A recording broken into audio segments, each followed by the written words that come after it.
बिस्मिल्लाहिर्रहमानिर्रहीम। अस्सलाम वालेकुम। कैसे बच्चों, उम्मीद करती हूँ खैरियत के साथ होंगे। New syllabus Oxford primary mathematics आपकी क्लास 5 की बुक है ये, और हम आज जो चीज़ डिस्कस कर रहे हैं that is related to ratios. तो पेज 112 पर कुछ प्रैक्टिस क्वेश्चंस हम सॉल्व करेंगे। इससे हमारा जो पिछला जितना भी हमने अभी तक सीखा था उसका रिवीजन भी हो जाएगा और थोड़ी सी प्रैक्टिस भी हो जाएगी। कुछ चीज़ें मज़ीद इसके अंदर शेयर करूँगी, तो वीडियो एंड तक देखिएगा, स्किप नहीं कीजिएगा। कहीं कोई बात समझ में ना आए तो फॉरवर्ड रिवाइंड करके देख लीजिएगा। स्टार्ट करते हैं क्वेश्चन नंबर 1 से। यहाँ पर हमारे पास कुछ स्टार्स हैं, कुछ क्रिसेंट्स हैं, और हमसे पूछ रहे हैं the ratio of the number of stars to the number of crescents is. पहले नंबर ऑफ स्टार्स पूछे हैं तो हमने बता दिया 6, और उसके बाद नंबर ऑफ क्रिसेंट्स पूछे हैं तो हमने कह दिया 10। दोनों इवन नंबर्स हैं तो हमें यहाँ पर उसको सिंप्लीफाई भी करना पड़ेगा। बच्चों याद है ना कि हम इसको क्या करते थे, अगर दो हमारे पास यूनिट्स होते थे फ्रैक्शंस के अंदर तो हम उसको फ्रैक्शन में लिख के और उसके बाद फिर हम क्या करते हैं, इसको जो है वो सिंप्लीफाई कर लेते हैं। 2 3s are 6, 2 5s are 10। 2 के टेबल से दोनों सिंप्लीफाई हो रहे हैं तो हमारे पास सिंपलेस्ट फॉर्म में क्या आ जाएगा रेशो, 3:5। ठीक है, कितना सिंपल है। उसके बाद हमारे पास यहाँ पर कुछ कैपेसिटीज़ दी हुई हैं कुछ कंटेनर्स की। The capacities of some containers are given. ठीक है, आपके पास 2 कॉलम्स हैं और एक में आपको कंटेनर्स बताए हुए हैं और दूसरे में कैपेसिटी बताई हुई है। अब जब रेशो की बात आती है स्टूडेंट्स, तो याद रखो जहाँ पर कोई यूनिट नज़र आ रहा है ना तो उसको आपने रेशो की तमाम जो वैल्यूज़ दी हुई हैं उसके वो सेम करना है। अब यहाँ पर 3 कंटेनर्स हैं, एक बॉटल है, दूसरा टैंक है और तीसरा पेल है। अब जाहिर है बॉटल के अंदर पानी कम आता है, पेल में थोड़ा ज़्यादा आता है, लेकिन टैंक में तो बहुत ज़्यादा वॉल्यूम में पानी आ जाता है। ठीक है, तो यहाँ पर इन्होंने बॉटल को जो बताया कैपेसिटी वो ml में बता दिया, मिलीलीटर्स में, और पेल का भी मिलीलीटर्स में बता दिया। ठीक है, लेकिन जब बात आई टैंक की तो इन्होंने उसको लीटर्स में बताया, उसको इन्होंने मिलीलीटर्स के अंदर नहीं बताया। तो आप क्या करेंगे, 1 लीटर बराबर होता है 1000 मिलीलीटर्स के, तो आप 8 लीटर्स को कन्वर्ट कर देंगे 8 × 1000, 8000 मिलीलीटर्स के। तो यहीं पर आप इसको तीनों को सेम कर लीजिए, तीनों आपके पास यूनिट सेम हो गए, ये भी ml, ये भी ml और ये भी ml। अब आपसे पूछ रहे हैं express each of the following ratios in its simplest form. आपको सिंपलेस्ट फॉर्म के अंदर रेशोज को कैलकुलेट करना है। तो यहाँ पर मेरे पास सबसे पहला है the ratio of the capacity of the tank to the capacity of pail is. Tank पहले है और उसके बाद फिर पेल है। तो यहाँ पर इन्होंने टैंक का मुझे बता दिया, यानी कि यहाँ पर मिसिंग नंबर वाली चीज़ आ रही है कि टैंक का 8 लीटर्स है। तो बच्चों यहाँ पर इन दोनों को भी हम लीटर्स में कन्वर्ट कर देते हैं क्योंकि इन्होंने 8 लिख कर दे दिया। तो यहाँ पर 5000 ml बराबर हो जाएगा, 1000 बराबर होता है 1 लीटर के, तो 5000 बराबर हो जाएगा 5 लीटर्स के, और ये 2000 बराबर हो जाएगा 2 लीटर्स के। तो अब हम लीटर को लीटर के साथ कंपेयर करेंगे तो 8:5 हमारा आंसर आएगा। लेकिन जब बात करते हैं the ratio of the capacity of the bottle to the capacity of tank, तो जब बॉटल की बात की टैंक के साथ और उसके अंदर इन्होंने हमें किसका बता दिया, बॉटल का, तो बॉटल की इन्होंने यहाँ पर इन्होंने स्टूडेंट्स 2 लीटर के बजाय 1 कर दिया। तो हम पहले क्या करेंगे, यहीं पर बॉटल का टैंक के साथ हम निकाल लेंगे। बॉटल है हमारे पास 2 और टैंक है हमारे पास 8।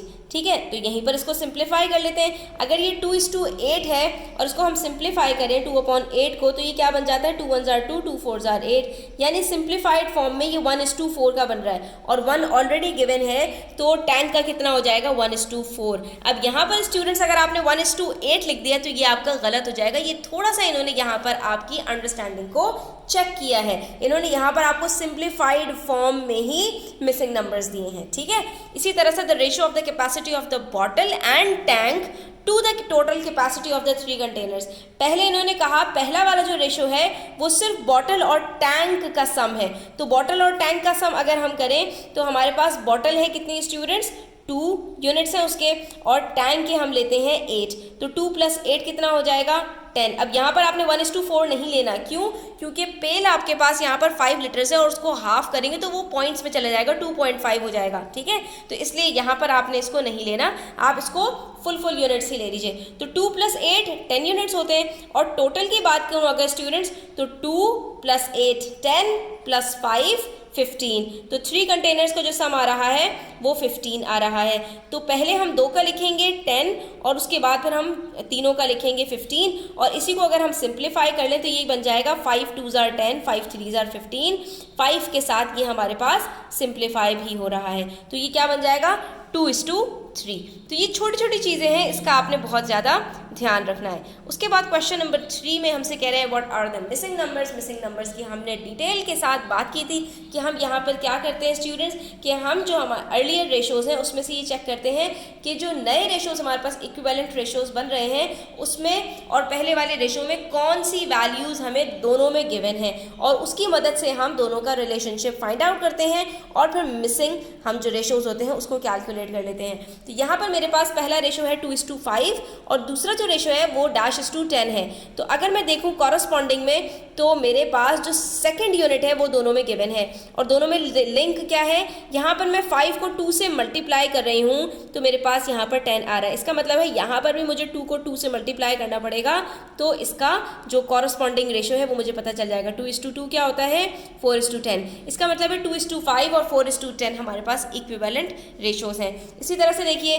9:12 है और उसके बाद जो कॉरस्पॉन्डिंग रेशो है वो फर्स्ट यूनिट है, 9 और 3 गिवन है। तो 9 3 कैसे बन रहा है स्टूडेंट्स, 9 को मैं डिवाइड कर रही हूँ 3 से, क्योंकि जब हम ग्रेटर से स्मॉलर की तरफ जाते हैं, जब नंबर डिक्रीज हो रहा होता है तो वहाँ पर हम डिवाइड कर रहे होते हैं, और जब नंबर इंक्रीज हो रहा होता है तो वहाँ पर हम मल्टीप्लाई कर रहे होते हैं। तो डेफिनेटली यहाँ पर 9 को डिवाइड करूँगी 3 से तो आंसर मेरे पास 3 आएगा। तो इसका मतलब है 12 को भी मुझे डिवाइड करना पड़ेगा 3 से। जैसे ही मैं डिवाइड करूँगी तो 3 4 12 होता है, मेरे पास नया रेशो बन जाएगा 3:4 का। इसी तरह से यहाँ पर मेरे पास 3 वैल्यूज़ हैं। 3 वैल्यूज़ का मैंने आपको सिखाया था कि आपने क्या करना होता है, आपने सिंपल एक छोटा सा LCM बनाना होता है 10:8:12 का। अब तीनों नंबर्स यहाँ पर इवन नंबर्स हैं तो 2 से स्टार्ट करते हैं। 2 5 10, 2 4 8 और 2 6 12।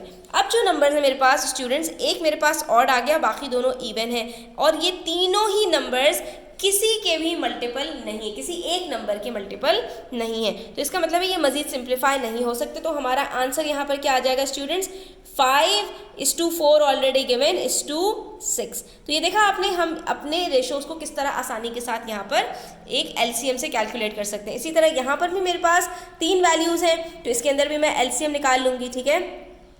3:12:18। अब ये तीनों नंबर्स मेरे पास कौन से टेबल में आते हैं स्टूडेंट्स, अगर आप गौर से देखो तो ये तीनों ही नंबर 3 के टेबल में आते हैं, क्योंकि 3 मेरे पास यहाँ पर ऑड नंबर है तो हम यहाँ पर इसको 2 से नहीं ले सकते। तो इसके लिए आपको टेबल्स भी याद होने चाहिए। 3 1 3, 3 4 12, 3 6 18। अब ये तीनों नंबर्स कॉमन कहीं भी किसी के भी मल्टीपल नहीं है, तो हमने यहाँ पर आंसर में लिख देना है 1:4:6। ऑलरेडी हमारे पास यहाँ पर 1 गिवन है स्टूडेंट्स। तो ऐसे में आपने अगर LCM निकाल लिया तो आपके पास आंसर बड़ी आसानी से यहाँ पर निकल आएगा, ठीक है। अब यहाँ पर स्टूडेंट्स हमसे कह रहे हैं express each of the following ratios in its simplest form, यानी सबको कट डाउन करके हमें नए रेशोज बनाने हैं। तो अगर 2 वैल्यूज़ हैं तो इसके लिए तो आप सिंपल क्या करो, फ्रैक्शन बना लो, और यहाँ पर आप देख सकते हो 3 1 3, 3 3 9, तो ये क्या बन जाएगा 3:1, ठीक है। इसी तरह से 4:16 है, 4/16 कर लो, 4 1 4, 4 4 16, आपके पास 1:4 का रेशो आ गया। लेकिन जब 3 वैल्यूज़ आ गई तो फिर से आपने क्या करना है, आपने एक LCM बना लेना है। 6 18 और 8 तीनों इवन नंबर्स हैं, 2 से कर लो, 2 3 6, 2 9 18, 2 4 8। अब ये तीनों नंबर्स किसी भी के भी कॉमन मल्टीपल्स नहीं हैं, तो हमने अपना आंसर लिख दिया 3:9:4। मज़ीद सिंप्लीफाई नहीं हो सकते। इसी तरह 3 नंबर्स यहाँ पर भी हैं तो यहाँ पर भी हमने LCM बना लिया 10 25 और 15, और तीनों नंबर्स मुझे नज़र आ रहा है तीनों के लास्ट डिजिट 5 या 0 हैं, जो कि 5 के मल्टीपल्स होते हैं। तो इसका मतलब है 5 से हम डिवाइड कर सकते हैं इसको। 5 2 10, 5 5 25, 5 3 15। अब ये तीनों नंबर्स किसी के कॉमन मल्टीपल नहीं हैं, तो हमारा आंसर हो जाएगा 2:5:3। इससे ज़्यादा ये सिंप्लीफाई नहीं हो सकता।